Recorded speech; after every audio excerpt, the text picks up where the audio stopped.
소폭 오르면서 출발했던 양시장이 모두 약세권으로 돌아선 가운데 오늘 철강주들의 조정 최근 계속해서 나타나고 있고요. 또 자동차 업종도 전반적인 약세 흐름 나타나고 있습니다. 개장 특징주 좀 더 자세히 확인해 보도록 하겠습니다. 자, 오늘 은행주 전반적인 강세 보이고 있습니다. 기준금리 동결에 따라서 내년 이자 이익에 있어서의 증가폭이 확대될 것이라는 기대가 형성되고 있고요. 이 가운데 우리은행의 주가 1% 넘는 강세 보이며 13,250원 기록이 되고 있습니다. 자, 두산 같은 경우에는 주주가치 제고에 대한 기대감 덕분에 주가 상승세 보이고 있습니다. 오늘장 자사주 소각 계획 부분이 부각이 되는 모습이고요. 현재 주가 1.8% 오른 11만 2,500원 기록이 되고 있습니다. 자, 한화테크윈 낙폭이 과하다라는 분석 나타나고 있죠. 3거래일째 오르고 있습니다. 수주 모멘텀 또 저평가 매력이 부각되면서 현재 주가 0.55% 반등이 나서고 있습니다. 45,950원 기록이 되고 있네요. 자, 농심 같은 경우에는 신라면 등 18개 제품의 가격 인상 소식이 들려오고 있습니다. 이와 함께 주가 현재 6% 넘게 강하게 오르면서 35만 9천 원 선까지 고점을 높였습니다. 자, 화장품 관련된 종목들 확인해 보도록 하겠습니다. 색조 전문 기업인 클리오 같은 경우에는 성장 잠재력 대비해서 주가가 저평가돼 있다. 글로벌 시장 진출 등에 기대할 만한 부분들이 많다라는 부분 부각되면서 2.45% 오른 33,500원 기록이 되고 있고요. MBK 같은 경우에는 스킨앤스킨 합병하면서 화장품 사업에 진출한다는 소식과 함께 주가 상승세입니다. 2.49% 오른 1,030원 기록이 되고 있습니다. 자, 포스링크는 관리 종목 해제 소식과 함께 거래 재개가 되면서 주가 급등세 보이고 있습니다. 12% 넘게 오르면서 741원 기록이 되고 있고요. 반면 대성 파인텍 같은 경우에는 불성실 공시법인 지정 예고에 따라서 주가 하락세 그려내며 6% 넘게 빠진 2,565원 기록이 되고 있습니다. 자, 파티게임즈 급등하고 있죠. 700원대 자금 조달 소식과 함께 주가 크게 오르고 있습니다. 19% 넘게 상승하면서 9,650원 기록이 되고 있습니다. 지금까지 개장 특징주 확인해봤습니다. 네, 개장 특징주들 빠르게 짚어봤습니다. 이어서 이에 따른 전략 나눠봐야겠죠. 일단 코스피 코스닥 양장 모두 보합권에 등락을 거듭하고 있습니다. 주말 앞두고 슬슬 정리를 해야 될까요? 아니면 이 기회를 노려야 될까요? 궁금하네요. 특징주 전략 나눠주시죠. 네, 일단 코스닥뿐만 아니라 코스피 시장 자체도 보합권 정도의 등락을 좀 보여주고 있는 그런 모습입니다. 그만큼 종목별에 대해서는 선별적인 접근 전략이 더 필요한 그런 시점이 아닌가 이렇게 말씀드리겠는데요. 자, 첫 번째 좀 살펴볼 종목은 서울 반도체에 대해서 좀 다시 한번 말씀을 좀 드리겠습니다.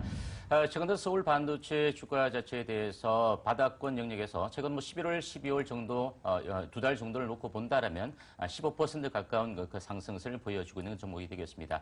물론 수급적으로도 기관 투자자가 19일 연속에서 집중적인 매수세가 유입되고 있는 그런 모습인데요. 투신권을 비롯해서 연기금, 보험 계정 관련된 매수세 유입도 꾸준하게 유입되고 있는 그런 모습입니다.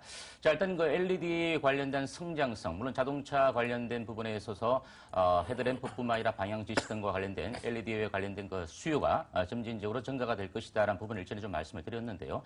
저희 같은 경우는 그런 얘기도 좀 나왔습니다. 글로벌 기업에 관련해서 29곳에 특허 침해에 관련된 경고장도 발송을 했다. 그만큼 이제 서울 반도체가 다양한 특허를 많이 보유하고 있다는 그런 강점이 될 수 있겠습니다. 자, 최근에 주가는 꾸준하게 외국인들도 매수에 유입이 되면서 동반적으로 많이 올라왔던 그런 모습이 되겠는데요. 일전에 말씀드린 16,000원 정도의 가격대에서 역시 부담을 좀 받는 그런 모습을 볼 수가 있겠습니다. 그만큼 매물층 자체가 쌓여있는 그런 모습인데 기관들의 매수가 강하게 유입되고 있음에도 불구하고 거래량 자체가 아직은 증가가 되지 못하고 있는 그런 모습이다 이렇게 보여집니다. 하지만 LED 부분 자체의 성장성 자체는 올해보다 내년 정도가 좀 더 밝을 것이다라고 좀 보여지고 있고요. 최근 그 초소형, 고효율, 그만큼 크기가 작고 밝기가 더 밝은 와이드카에 관련된 채택 비중도 꾸준하게 증가가 되고 있다는 부분 자체는 내년도 전망을 좀 밝게 해주고 있다는 부분을 좀 이해를 해주셔야 될 것 같습니다. 자, 금일 같은 경우는 시장의 영향에 따라서 주가가 150원 정도 하락했죠. 0.9%, 1% 가까운 정도 하락세를 보이면서 15,550원 현재가 보여주고 있는 그런 모습인데요. 다소 좀 숨고르기 국면 자체를 보여주면서 에너지를 좀 비축하는 그런 과정이 아닌가 이렇게 보여지고요. 다시 한번 재상승 자체가 가능한 그런 구간이다라고 보여집니다. 물론 이제 상층 부분에서 이제는 16,000원 정도를 돌파하고 난 이후에 이 부분 자체가 안착이 되어지는 부분에서 놓고 본다면 좀 중기적인 관점에서 봤을 때는 18,000원 정도 구간까지도 우리가 크게 그런 오랜 시간이 걸리지 않을 것이다 이렇게 보여지는 만큼 이 종목 자체는 우리가 그동안 보유하고 계신 분들은 꾸준한 보유 전략을 좀 세워가시는 전략 자체가 필요하다는 부분을 말씀을 드리겠고요. 신규 매수 관점은 오히려 이런 구간에서 좀 눌림목이 들어오는 구간이라면 오히려 저가 신규 매수 관점도 가능한 구간이다라는 부분을 말씀을 드리겠습니다. 두 번째로 좀 살펴볼 종목은 시장이 조정을 받고 좀 보합권 정도를 보이다 보니까 개별 종목군들에 따라서 재료가 있는 종목들이 급등하는 종목들이 많은데요. 두 번째 살펴볼 종목은 바로 파티 게임즈가 되겠습니다. 이 종목은 이제 주력 사업 부분 자체가 게임 모바일 관련해서 퍼블리싱 사업을 주력으로 하는 그런 사업이 되겠는데요. 물론 모바일 게임 부분의 자체의 매출액이 70% 그리고 웹게임, 온라인 게임이 한 30% 정도의 매출 비중을 가져왔지만 작년도에 적자를 기록하고 나서 올해 들어서도 꾸준하게 분기적으로 적자를 이어가는 그런 종목이다 이렇게 말씀을 드립니다. 그렇다 보니까 이 종목 자체가 이제 경영권 매각과 관련된 이슈가 12월 7일 날도 한번 걸려들었죠. 그래서 유상증자와 전환사채를 통해서 모다 정보통신에 경영권을 매각한다는 이슈가 한번 뜨면서 주가가 강하게 급등을 해주고 난 이후에 다시 한번 눌림목을 받았다가 오늘 또다시 모다 정보통신을 통해서 제3자 배정 유상증자를 통해서 700억 원대 또 자금을 수혜를 받는다는 얘기 때문에 주가가 급등하고 있다는 요인을 우리가 이해를 해보셔야 될 것 같습니다.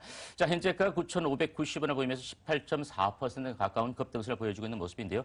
일전에 12월 7일 날 대량 거래가 수반되면서 고점이 1,550원이었습니다. 오늘 상한가 가격이 1,500원입니다. 그러면 만약에 상한가까지 급등을 한다 하더라도 직전 고점대에 쌓이는 매물대의 어떤 차익성 물량들이 또다시 출회가 될 수 있는 가능성이 크다 이렇게 보여지는 만큼 제가 보는 관점에서는 추격 매수는 좀 다소 부담스럽다고 보여지는데 일전에 물리신 분들이나 오늘 시초가부터 강하게 달라붙으신 분들 같은 경우는 익절가를 9,300원 정도를 제시해드리면서 제가 보는 관점에서 오늘 상한가에 올라간다 할지라도 일정 부분은 물량을 축소할 수 있는 전략 자체가 필요하다는 부분을 말씀을 드리겠습니다. 네, 알겠습니다. 파티게임즈까지 시장의 관심권역에 들어와 있는 종목에 대한 전략을 나눠주셨습니다. 이 위원님은 어떤 거 고르셨어요? 네, 오늘 네이버부터 말씀드리겠습니다. 최근 들어서 네이버는요, 주가를 약간 조정을 보이고 있습니다. 기관과 외국인은 은근히 차익을 실현하면서 해외 시장에서의 어떤 IT 관련주들, 이런 빵 주식 이런 것들이 상대적으로 좀 부진하면서 같이 좀 밀려나가고 있습니다. 물론 라인도 지금 별로 좋지 않은 모습을 보이고 있는데요.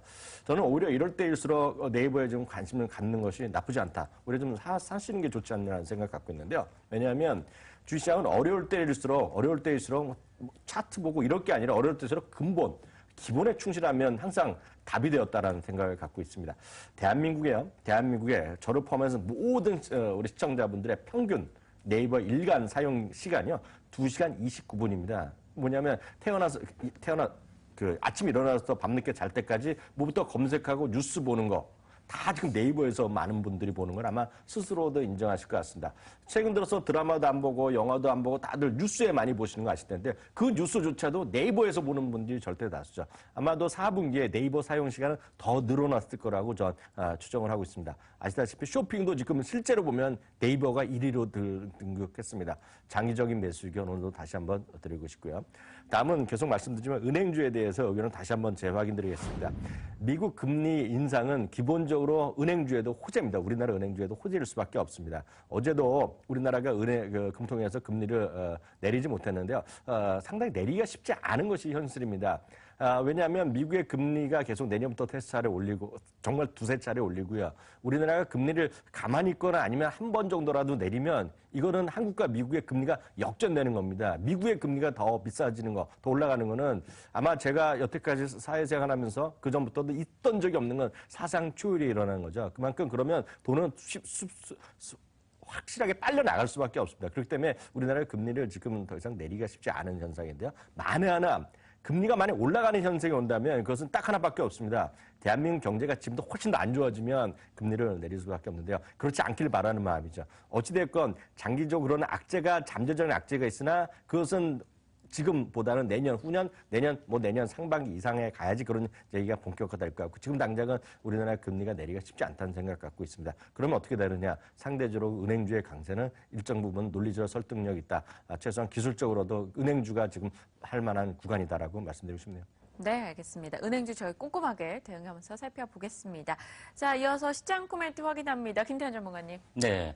조금 전에 이 위원님께서도 말씀을 하셨지만 일단 시장 자체가 다소 오늘 조정폭이 깊지는 않습니다. 하지만 미국 금리 인상 여파에 따라서 외국인들의 수급이 상당히 중요하다는 부분을 다시 한번 우리가 좀 생각을 해봐야 될 것 같고요. 일단 코스닥은 많이 빠졌기 때문에 여타 종목들 섹터별로 강하게 치고 올라오고 있는 그런 모습도 우리가 볼 수가 있었습니다. 하지만 이럴 때에서 우리가 실적과 수급에 관련된 중심주 위주로 선별적인 접근 접근 전략을 좀 세워야 될 것 같습니다. 뭐 최근 들어서 동국제광이나 풍산이나 또 여러분께 이 시간을 통해서 많이 말씀드렸던 그 휴비츠, 뭐 한신기계, 뭐 심택 이런 여타 이런 정보들 자체는 역시 실적과 수급이 받쳐지고 있다는 점 한번 좀 우리가 생각해봐야 되지 않을까 말씀을 드리겠습니다. 네, 알겠습니다. 선별이 그 어느 때보다 중요한 시기다 이야기해 주셨네요. 이항영 의원님께서는요.